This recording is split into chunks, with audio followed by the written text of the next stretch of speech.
A Fireman's Memories of Wartime England, 1939 to 1945, by J. E. Priestley, ex-leading fireman in the National Fire Service and the Leeds City Fire Brigade. It all began on Sunday, the 3rd of September 1939, when Neville Chamberlain, the Prime Minister, in a broadcast to the nation on the radio, announced that from 11 o'clock that day, England was at war with Germany. This grave statement came as a climax to the unsettled peace which had existed since March 1938, when Neville Chamberlain returned from a conference with Adolf Hitler at Munich, saying, "A promise of peace in our time." Because of Germany's invasion of several European states and its attitude to other neighbouring countries, it always seemed possible that England would become involved. So the period between March 1938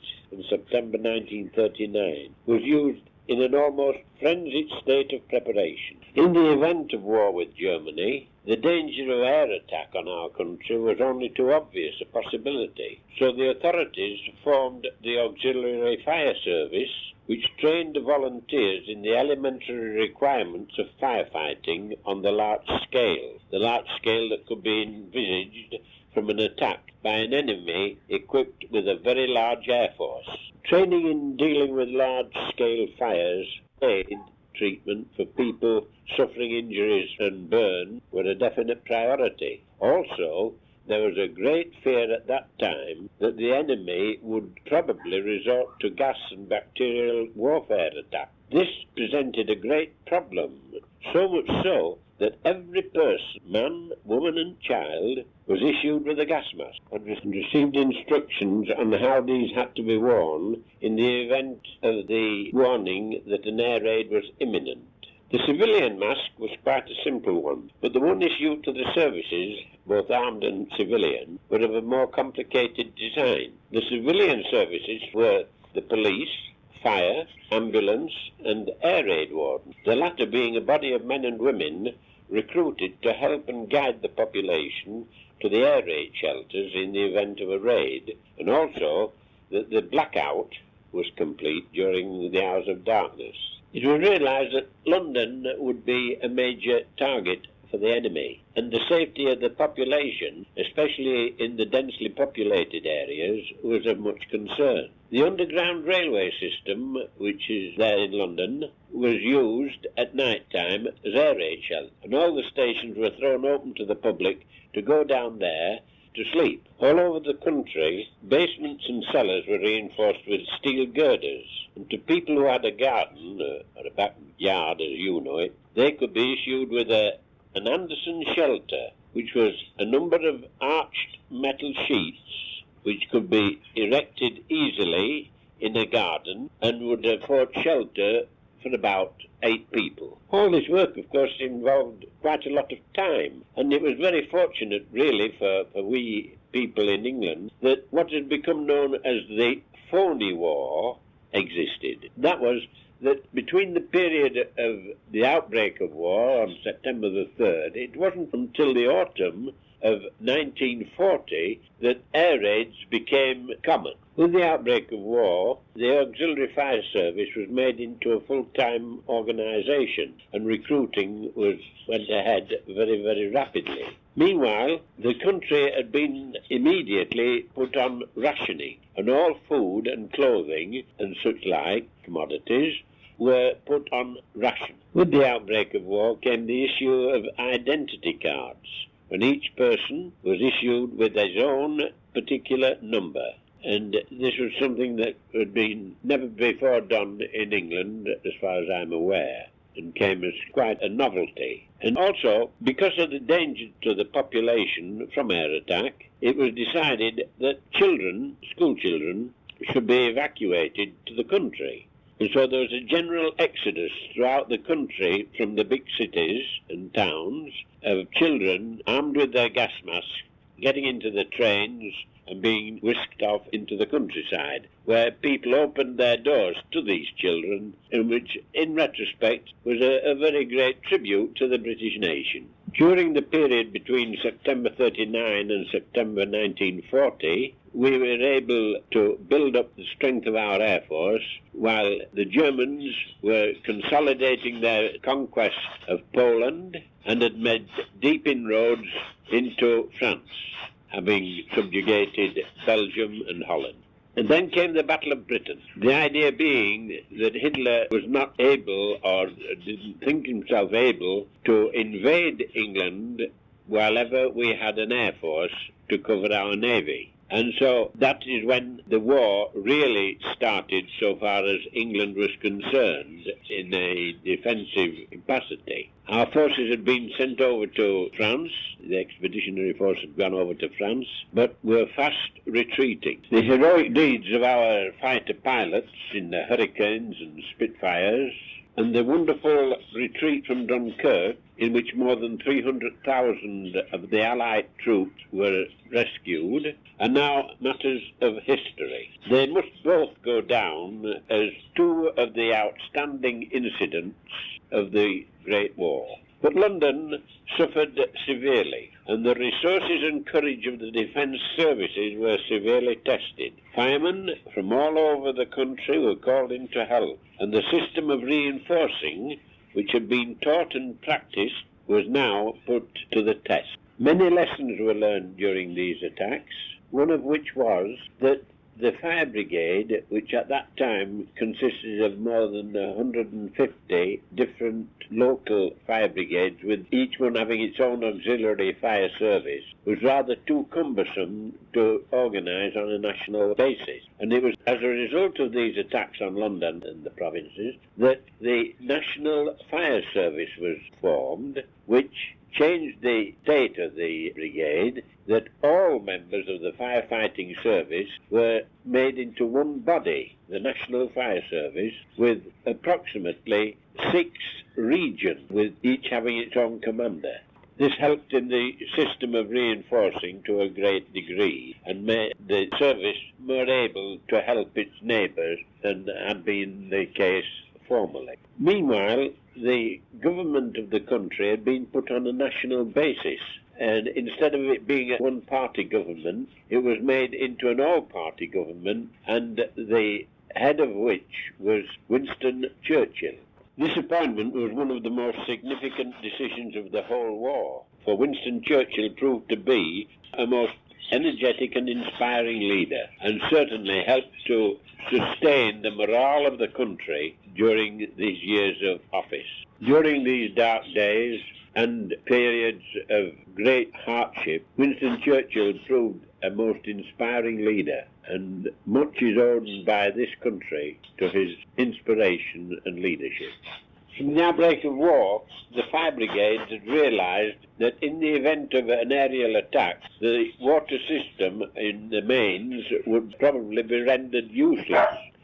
For this reason, training and instruction was given in the way to convey water from sources such as ponds, rivers, lakes, swimming baths, etc., over great distances to the scene of the fire zone. This was done by a system of relay pumping, and to this end, tanks were erected in the street and open spaces. These contained anything from 5,000 to 100,000 gallons. This system proved quite effective in dealing with the large fires which resulted from the heavy bombing raids in the winter of 1940 and 41. And my personal experience of enemy attack was at the Christmas time of 1940, when we in Leeds were called out to assist the forces at Manchester, which proved to be one of the main targets throughout the war. Although up to that time I had attended many fires in Leeds, this was my first experience of going into a city where huge fires were already burning and the enemy still dropping their loads of bombs, and this was quite an alarming experience.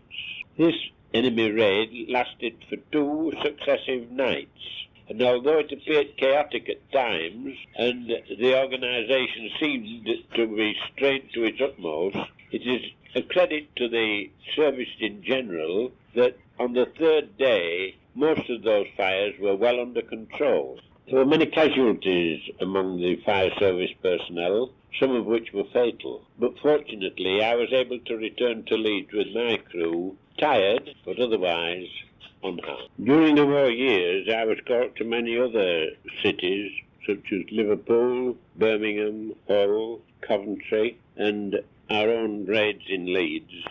This first experience of Hemini attack will always remain with me as one of the great moments of my life. One of my most moving experiences of all time.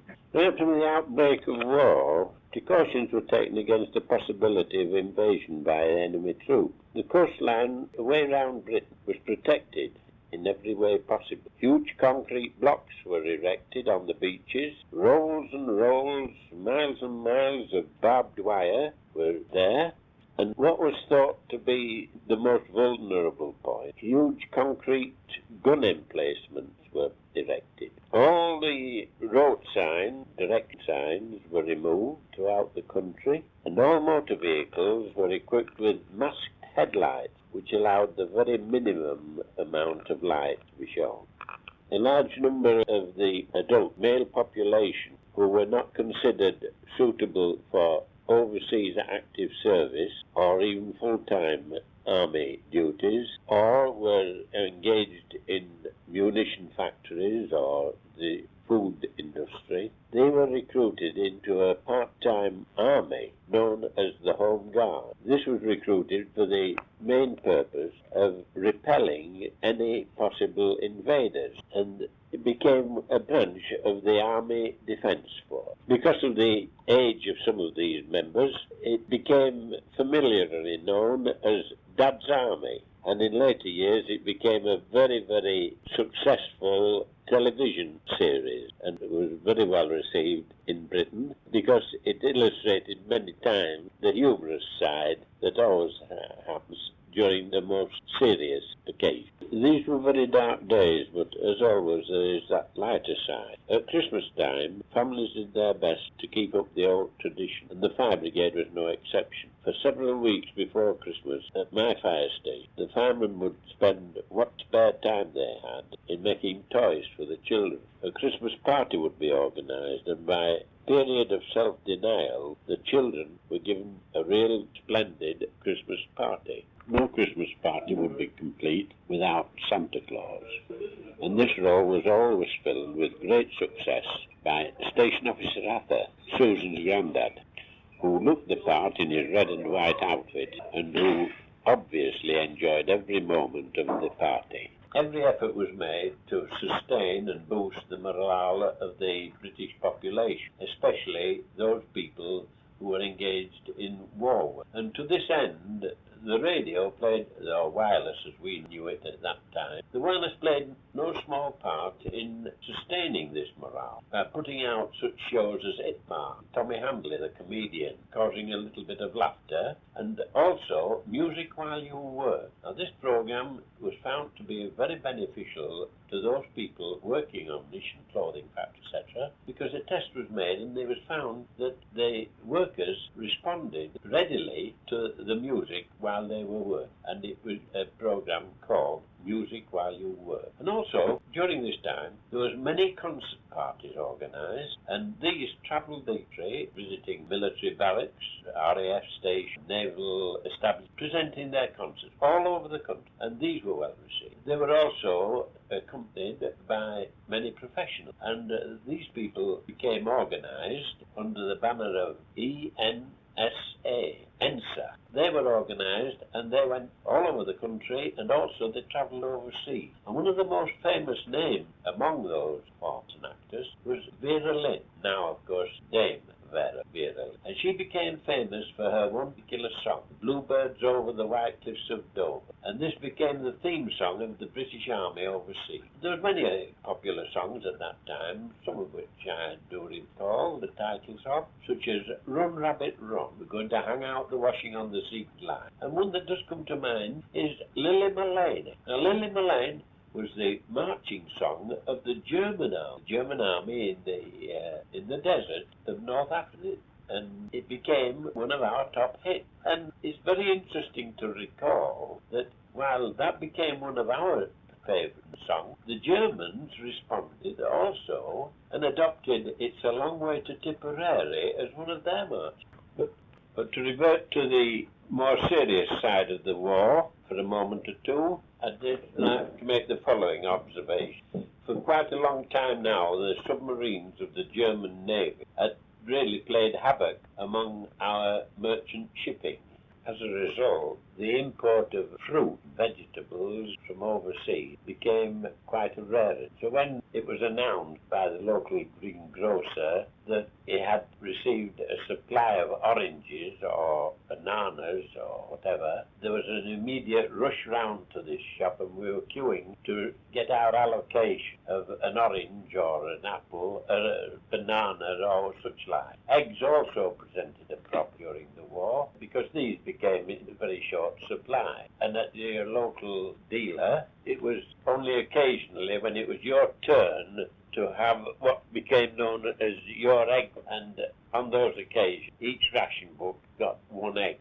To make out for what dishes required egg, there was an egg substitute. The egg powder was produced and sold by the shopkeeper, and it was remarkable what the housewife was able to do with that dried egg powder. But the war in the air continued, and although the Battle of Britain did not have the crippling effect on England that the Germans had hoped for, the raids on London and other main targets continued to be very heavy, and much damage was caused both by explosion and by fire. From its experience during the Blitz of 1940-41, the fire service had worked out a much better system of reinforcing for the vulnerable areas, and contingents of men and machines were moved in to bases near to the target and were easily and quickly moved in when danger was imminent. But another great help in knowing where the next attack was going to come was the invention of radar, which was a radio system of identification, and we were able to identify the aircraft long before they reached the coast of Great Britain. During this time, the fire service was on a 48 hours on duty, followed by a period of 24 hours off duty. And it was quite often when you went on duty to commence your 48 hours period, you didn't know whether you were going to be whisked off on the regional call, which might take you to the other end of the country, and you may, in that event, be away from home for a week or more. At this point, I've been asked to include one or two of my own personal reminiscences of my career in the fire brigade, especially during the wartime. Now, one of my first ambitions when I joined the brigade was that I should drive one of those big red fire engines through the streets of Leeds. Prior to joining the brigade, the largest vehicle that I had driven was a little private motor car, an 8-horsepower car, and to look at these huge fire engines with its clanging bell and siren sounding didn't appear to be possible. But came the day when I was tested as a red machine driver, it's called, and I successfully passed that test and awaited my first call. This came one Saturday lunchtime, just as the factories were closing down and all people were making their way home. To go along this road, very congested with both traffic and pedestrians, and I had the job of driving to this fire. I shall never in all my life forget the thrill of that drive, because as you probably have seen, a machine going to a fire has to take a certain number of risks and do certain unorthodox moves with his machine. Fortunately, I was able to get my crew safely to the fire and at a much slower pace to get back. But that is one experience that I shall never forget. Another strange and unusual experience is working from the top of a turntable ladder at an actual fire. Now, I'd worked from the top of a turntable ladder many, many times, practice, but came the day or night when I was called to operate a jet onto a fire at Wickfalls in the centre of Leeds, just Wickfalls shop, which was just over Leeds Bridge over the River Aire. Now, to work them from the top of a turntable ladder with water coming through the hose causes the ladder itself to vibrate quite considerably, and there's a movement of several feet in the backward and forward sway of ladder working at 100. And to add to the queer sensation is the fact that because you are almost over the top of the fire, the supply of oxygen in the air is very limited because that's used up by the flame, and you have considerable difficulty in breathing. The adopted method is that a fireman gets his head down as near to the jet of water can, and because there does seem to be a supply of oxygen, but it is a very, very strange, queer sensation.